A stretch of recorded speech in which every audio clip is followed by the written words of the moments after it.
there's one. Then David with the flies or whatever the hell he's got on him. You know, yeah, that's a great shot. I love that. I need tight twos over here. Tight twos and stay. Tight two? Yeah, tight two. Okay. Just keep her in just a little bit, you know. And I need whoever. He's right there. All right, close-ups on her all the way. See, I would think doing this many interviews like that would almost drive you crazy because they take longer. This, you know, we do our little couple of minutes and we're gone. You know. Yeah. But these take days in some cases. Yeah, yeah, they do. And, yeah. You never know what they're going to write. Oh, I know. Either that would be I a know. little bit. You can talk for days, and they probably bring up what they're about going to key on. Yeah. You know, whether you just happen to mention something about weight, and they write three pages on that, and that certainly. It was. They're all very nice, though. They're all very flattering articles. Where's all this dirt stuff at? Was that the spa? One of these shots where you're out walking like you're hiking or something? Yeah. Mr. Carter, you have speed anytime. I am ready, sir. Thank you. It's funny that I read this thing here. It says, Scully is a cold, ungiving, unsmiling, angry workaholic. As I was laying in bed this morning, I said, you know, this woman, thinking of the character, I need to take her out and go party with her, kidnap this lady. She's too uptight. Do you ever feel so uptight after you've done her or spent so much time with her? I don't think she's as uptight as that article says that she is. I mean, she's got some smirks and some smiles sometimes. But she needs to go out and party more. Yeah, well, I don't know about party, but I think she needs to get some friends in her life. Definitely. Well, she's too busy. busy. She needs to have some casual chatting going on.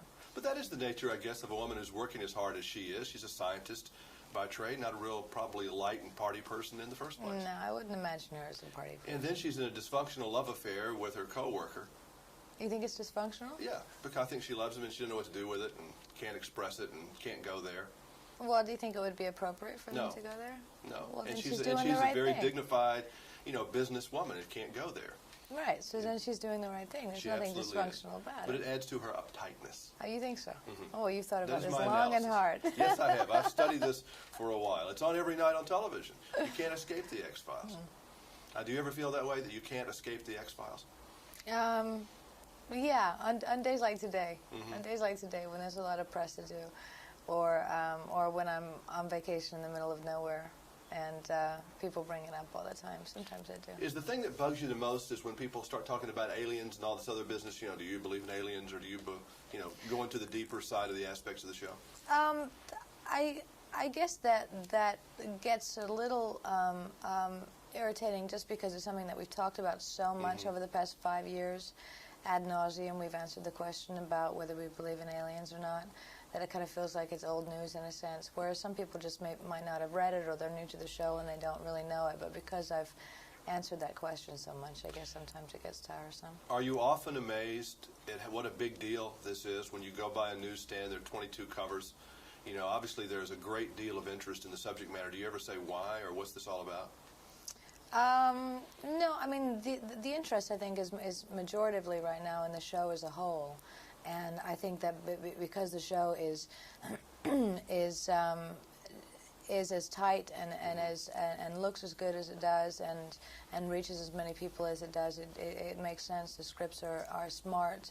How about the fascination with you though, personally?